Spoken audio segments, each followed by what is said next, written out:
So these are our mortality piles. The freshest row is right here. Behind that is stuff that's been there for quite a few years. Emily and I have only been here, it'll be about a year next week, I think. And so we don't know exactly what's all out here, but we do have a concept of what's in the first fresh one here. So we're going to talk about composting mortalities first. Then we tried a little project this summer about composting bones. All right, so who composts mortalities? Anybody? For a while, were you taking them to the landfill? And we incinerate them. We do all three. Okay. Why all three? Well, we were incinerating all of them, but the cost of incinerating them is, it's in the wintertime we haul them to the landfill down at Sawyer, but we'd like to move to composting. So Jim has a swine operation. You just haul them out and let the coyotes eat them. So in North Dakota, that's technically an illegal process. We're not supposed to haul our deads out and let the coyotes eat them because that's considered baiting the coyotes then. Which some people say, I haul them out. It's on the section line. It stays out there then. The coyotes don't come closer.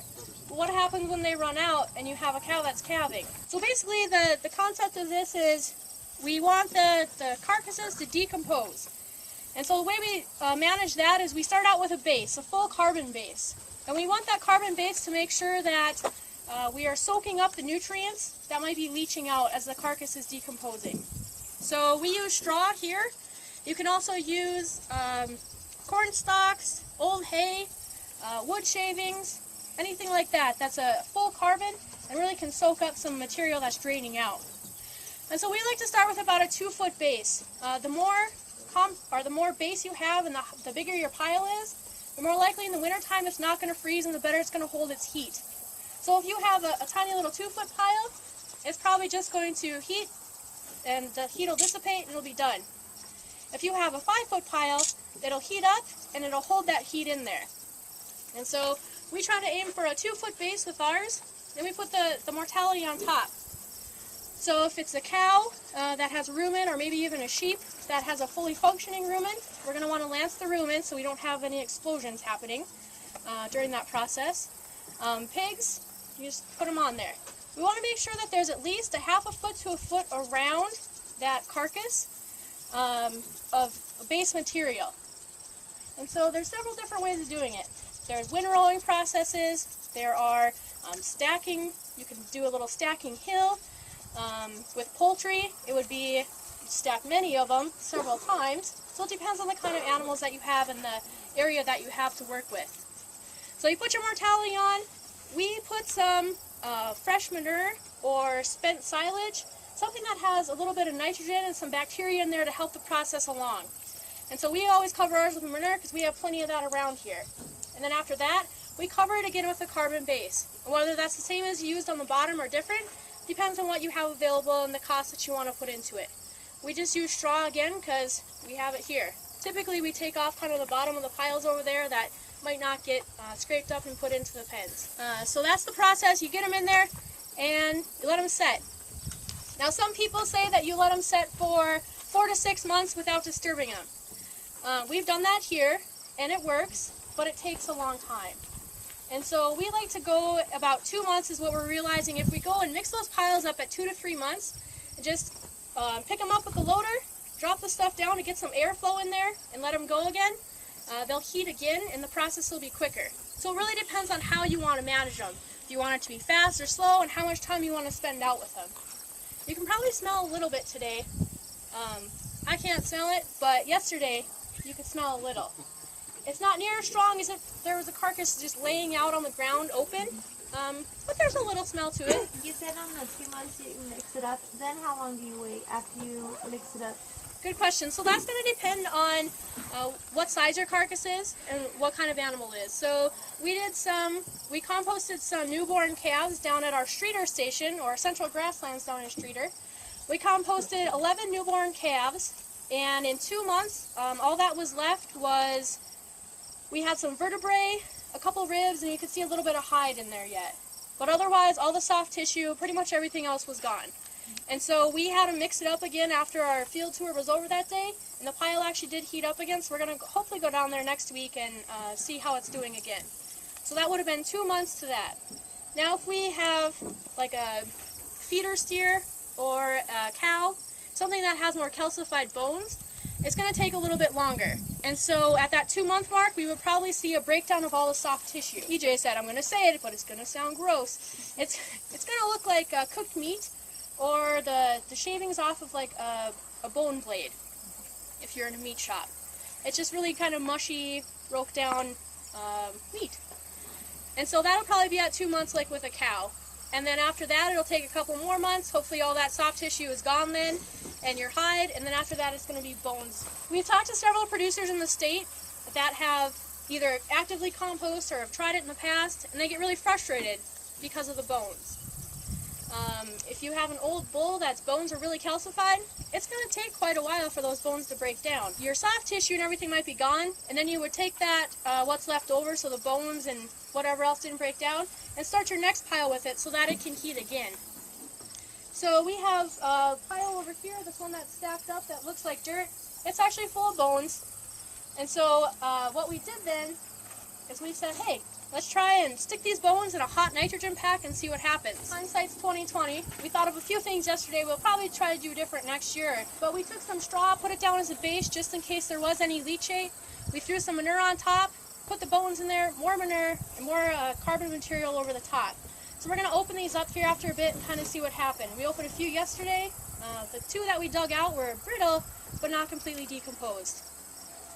Does anybody have experience with bones and working with bones and that kind of... Jim, do your bones go away? The jawbone is usually the last bone to go. Yep, and that's what we found. We went and dug through to get those bones for that pile. We dug through that black dirt there, and it was mostly jaw bones, and then for us, femurs, and a couple ribs. Usually the femurs are the last to go. Okay. There's a feedlot I've been at down in Kansas, and they'll put out a straw pack like that, and they're hauling manure in, and as they lose cattle, they just add them in. They will stir it up with a loader about every 2 months, and after, you know, the next year, then they use that as manure they sell the manure off. Right. You will see a few of the big femur bones, a few of the big hip bones, but very few. Okay, good. And so we have a seed stocks program here at the center, and those guys don't fully appreciate when we're spreading femurs out on their fields. So we try to screen off the bones when we're giving it to them, or we make piles and use it on other fields where it won't be an issue. So there will sometimes be bones in there. Some people say that they're brittle enough to the point when they hit the ground they crack. Some people say they're not. And so it's going to depend on how hot your pile heats up, how long it's in there, how old the animal is, and what you're working with. Other ways of mixing your pile up, just to give it some more air and get it heating again, they did, the person that was in the position previous to us out in Dickinson worked with our Hettinger Center. We have sheep down there, and they use newborn lambs to compost. And so they made a bin-style composting. Then they just took big square bales, made a bin, and then they just layered the sheep in there, or the lambs. And so they did straw, a layer of lambs, and some manure, straw, layer of lambs, and they did 5 layers like that. And so the pile was probably about 5 to 6 feet tall by the time they were done. They left it like that for about 4 months, and they just, every month they would add a few more to it. And so then after those 4 months, they loaded it into a spreader that they have, just their manure spreader, and then they spread it back right into the bin. And so that was their way of mixing the compost pile. It worked really well. After another month, they went and pulled it out, and you can see that there's hardly anything left. And we have pictures of the Streeter and the Hettinger stuff up in binders in the office. All right, so we're going to have Dale then go ahead and open. We have a couple different ones that we're going to open up. One of them was a cow that we put in, I believe it was April. It was kind of chilly out then. It was one of the last, well, it started snowing on us. We mixed it up about 2 weeks ago, and you can definitely, from the 2 weeks ago that we mixed it up until now, we can definitely see that there's been decomposition in there. We checked it yesterday. It was about at 130 degrees. And so it's heating. It's doing what we want it to do. So we'll start with that one first.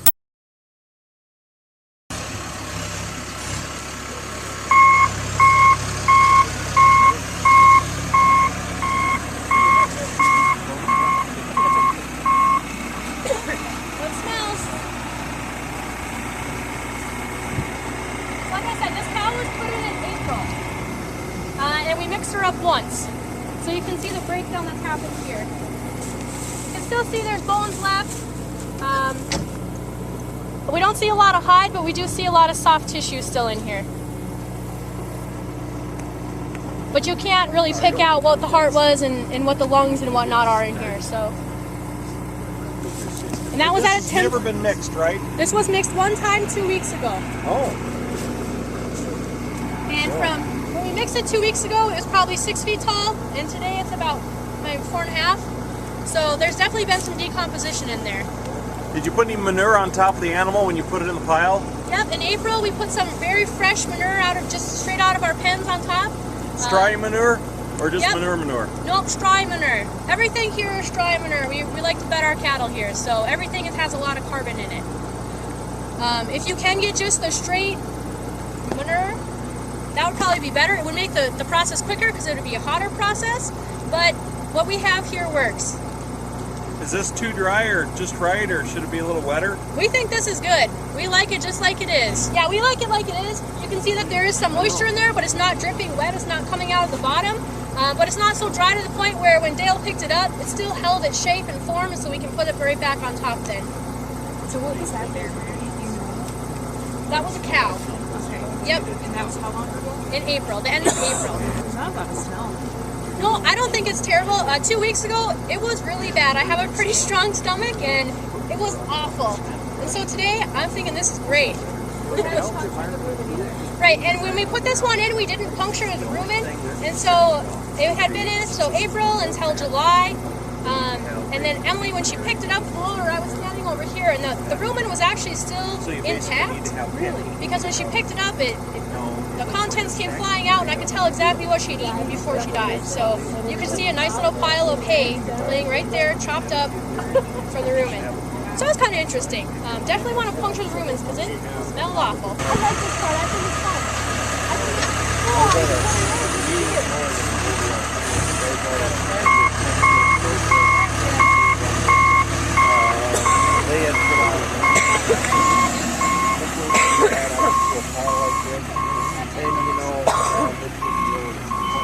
Alright, if you guys want to come over here and look at this one too, there's not a lot that you can see. We can see a little bit of flesh down here again. This was a steer that was put in December. How big was it? He was probably 1,200 pounds. See the light green stuff? That's the rumen contents. Yeah. So you can really smell that. I think that smells worse than the entire carcass does. You can smell the rumen coming off there. But then when you look down here too, you see that there's some rib bones left still. Those aren't going to be quite brittle to the point of breaking yet, but that's about all that's left of this guy. How many times has this been stirred? This has been stirred one time. Before this? One time before today. Yep. And so we just wanted to do these two because this one was put in the middle of winter. It wasn't the middle of winter, but it was December. It was snowing out. It was cold. We put cold manure on top and cold straw on top of that. And it still decomposed to the same point as the one that was put in April. So it does work in the wintertime. Have you run these through a compost turner? We haven't run these ones ourselves through a compost turner. Hey Dale, have you ever used the compost turner on the mortality piles? No. They have never been turned with a compost turner. They tend to get hotter and they break down more, but the height is hard to, it gets pulled off the side. Okay. So it doesn't get incorporated, so you somehow have to put that back in the pile. But there's not an issue with the bones? It gets less. But not breaking the equipment? No. Okay. We would like to run our compost turner across this stuff just to kind of see how it works, but that'll be something in the future that we'll work on. So Somebody asked me about seeding too, like seeding microbial. Like compost tea? okay. Yeah. Wanting to do it? Do we do it? Have you guys done it? No, we don't do any of that stuff here.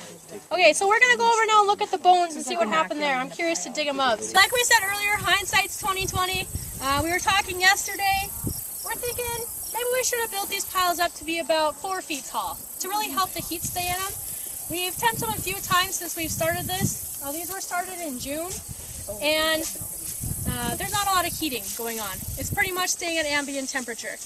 And so I think next time we're for sure going to try to build them at least 4 feet tall just to make sure that they heat. So this pile here on the outside that Emily's digging through, we did carbon base, so straw.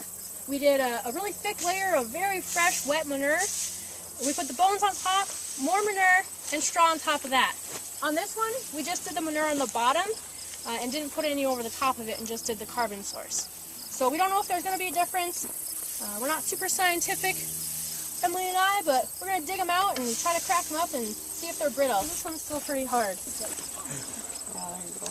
Oh yeah, that's soft. The end of it just broke off here. You gotta take your shoes off when you go in the center. Yeah, sure. There, I see that. So how long have these been here? Oh, I should just say we put these in July, beginning of July or end of June. We put them in. And this one here, we just dug out. This is the double manure. We put manure down, bones, and then manure. Yeah, like she said, I think we'd just do a really hot pack of manure next time. And this was a rib bone. I just broke the end off of that one. I don't know about these here. You can always no, you can still use it, but it's got quite a bowl in it.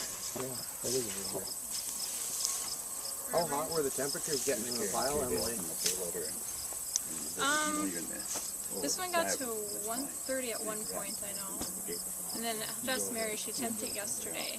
I want to say it was at 80 or 90 yesterday. So that was kind of probably ambient. So what we'll probably do with these now is probably stir them and add more manure to them just to make them hot and get them going again. They don't wear out. That's still pretty hot. What's that stuff on your Close your mouth.